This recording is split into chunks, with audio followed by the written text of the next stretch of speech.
Hi friends, ఇదైతే మనకి TG Transco అనమాట. Notification for engagement of apprentices ఏదైతే ఉందో మనకి టెక్నీషియన్ గ్రాడ్యుయేట్ అప్రెంటిస్కి సంబంధించి అప్లికేషన్ ఆన్లైన్ ప్రాసెస్ అయితే స్టార్ట్ అయిందనమాట.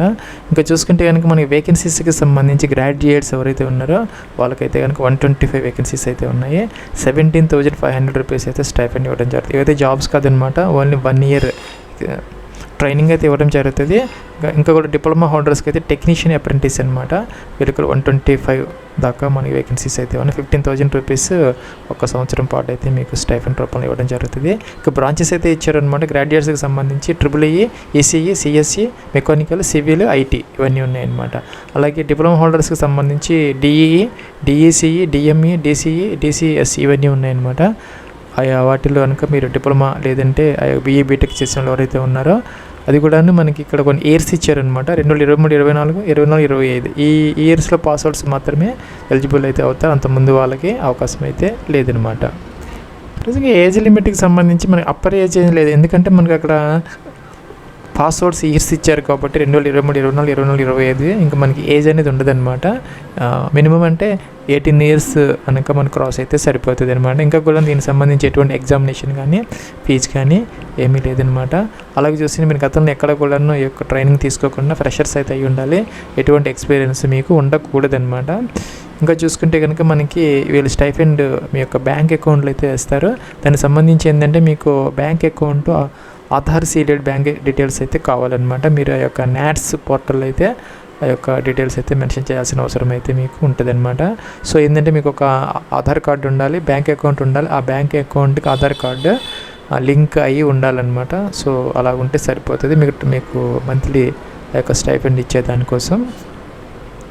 ప్లస్ ఇంకా అప్లికేషన్ ప్రాసెస్కి సంబంధించి NATS 2.0లో తప్పనిసరిగా మీరు ఆ యొక్క రిజిస్టర్ అయ్యి 100% ప్రొఫైల్ అయితే కంప్లీట్ అయితే చేసుకోవాలి. అన్ని డాక్యుమెంట్స్ అప్లోడ్ చేసి అన్నీ కూడా అయిపోతే మీరు ఈజీగా అప్లై అయితే చేసుకోవచ్చు. మీకు కనుక దీంట్లో అకౌంట్ ఉంటే డైరెక్ట్గా లాగిన్ అవ్వచ్చు. స్టూడెంట్ అని ఉంటుంది, స్టూడెంట్ తీసుకొని ఇక్కడ మనకి స్టూడెంట్ లాగిన్ అని ఉంటుంది.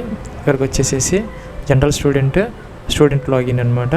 తీసుకుంటే ఏమవుతుందంటే ఇక్కడ ఈమెయిల్ ఐడి పాస్వర్డ్ క్యాప్చర్ ఇచ్చేసి లాగిన్ అయితే ఒకవేళ మీరు కనుక మీరు ఏదైనా పాస్వర్డ్ మర్చిపోతే ఇక్కడ ఫర్గాట్ పాస్వర్డ్ తీసుకొని లాగిన్ అయితే అయ్యి మీరు ఈజీగా అప్లై అయితే చేసుకోవచ్చు అనమాట. మీరు చూసుకుంటే మనకి ఇక్కడ ఓన్లీ తెలంగాణ అని చెప్పేసి ఇక్కడైతే క్లియర్గా మెన్షన్ అయితే చేయలేదన్నమాట. సో ఆంధ్రప్రదేశ్ వాళ్ళకు కూడాను అవకాశం ఉండే ఇదైతే ఉన్నదన్నమాట. వాళ్ళు కూడా అప్లై అయితే చేసుకోవచ్చు. అయితే మీకు ఫ్రెండ్స్ మన NATS 2.0 ఎన్రోల్మెంట్ ప్రాసెస్ కోసం గతంలో ఒక వీడియో అయితే చేయడం జరిగిందనమాట. అది చూసుకొని మీరు ఈజీగా అయితే ఫ్రీగా అయితే చేసుకోవచ్చు అనమాట. ప్లస్ లాగిన్ అయితే ఇలా వస్తుంది అనమాట. మనకి ఇక్కడ అన్నీ కూడాను వేరియస్ హెడ్డింగ్స్ అయితే ఉంటాయి. అప్రెంటిస్ ఓపెనింగ్స్, ఏఏ అప్రెంటిసెస్, FTP అని ఉంటుంది. అప్లై అగెనెస్ట్ అడ్వర్టైజ్మెంట్ కిందకు వచ్చేయాలన్నమాట. మీరు ఇవన్నీ కాదు, మనకు కావాల్సింది ఏంటంటే అప్లై అగెనెస్ట్ స్కిల్ వేకెన్సీస్ కూడా కాదు. కిందకు వచ్చేసి ఇక్కడ తెలంగాణ స్టేట్ సెర్చ్ అంటే అప్లై అగెనెస్ట్ ఇయర్లీ రిక్వైర్మెంట్స్ అని ఉంటుంది. అక్కడ తెలంగాణ తీసుకొని సెర్చ్ చేయాలన్నమాట. ప్లస్ ఇక్కడైతే మనకి చాలా పెద్ద లిస్ట్ వచ్చింది. అంటే తెలంగాణలో ఉన్నటువంటి అన్ని యాక్టివ్గా ఉన్నటువంటి అప్రెంటిసెస్ అన్నీ వస్తాయి. అవన్నీ మనకు అవసరం లేదు.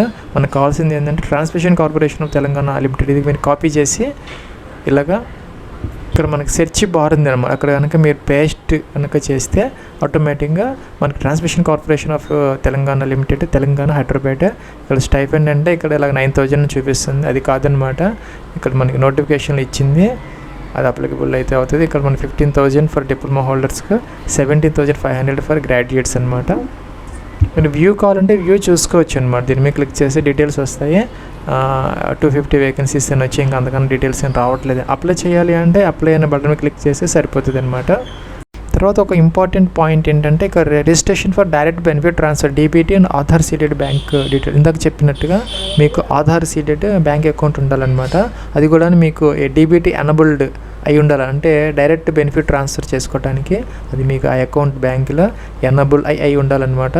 అలాగే ఆ యొక్క ఆధార్ కార్డులో ఆ బ్యాంక్ అకౌంట్ డీటెయిల్స్ అన్నింటిలో కూడాను మనకి 10th క్లాస్లో ఉన్నటువంటి దీని ప్రకారం మీ యొక్క నేము అలాగే డేట్ ఆఫ్ బర్త్ అన్నీ కూడా ఎగ్జాక్ట్గా మ్యాచ్ అవ్వాలన్నమాట. సో మీకు 10th క్లాస్ సర్టిఫికేట్ల ప్రకారం ఆధార్ కార్డు, బ్యాంక్ డీటెయిల్స్ కూడాను 3 కూడా మ్యాచ్ అవ్వాలి. అలాగే ఉండేలాగా చూసుకోవాలి తప్పనిసరిగా మీరు అనమాట. ఇంకేంటంటే మీ బ్యాంక్ ఆధార్ సీడెడా కాదా అనేది బ్యాంక్ అకౌంట్ చెక్ చేసుకోవడానికి ఒక లింక్ అయితే ఇచ్చారనమాట. దీని ద్వారా మీరు చూసుకోవచ్చు అనమాట. మీరు ఆధార్ కార్డు నెంబర్ ఇచ్చేస్తే అది ఆధార్ సీడెడా కాదా అనేది మీ బ్యాంక్ అకౌంట్ మీకు తెలిసిపోతుంది ఈజీగా. ప్లస్ ఇక్కడ లాగిన్ అనాలన్నమాట. ఇక్కడ ఆధార్ కార్డ్ నెంబరు అలాగే ఇక్కడ క్యాప్చా ఎంటర్ చేసేసి లాగిన్ విత్ ఓటీపీ అనాలి. ప్లస్ మీరు ఓటీపీ కనుక ఎంటర్ చేసేసి అంటే వెరిఫై చేసేసుకుంటే ఇలాగ ఓపెన్ అవుతుంది అనమాట. ఇక్కడ బ్యాంక్ సీడింగ్ స్టేటస్ అని ఉంటుంది. ప్లస్ ఇలా వస్తుంది అనమాట. Congratulations, your Aadhaar bank mapping has been done అని వచ్చింది. మీ ఆధార్ కార్డ్ ఇవన్నీ డీటెయిల్స్ అన్నీ వస్తాయి, ఇవన్నీ చూసుకోవచ్చు అనమాట మీరు.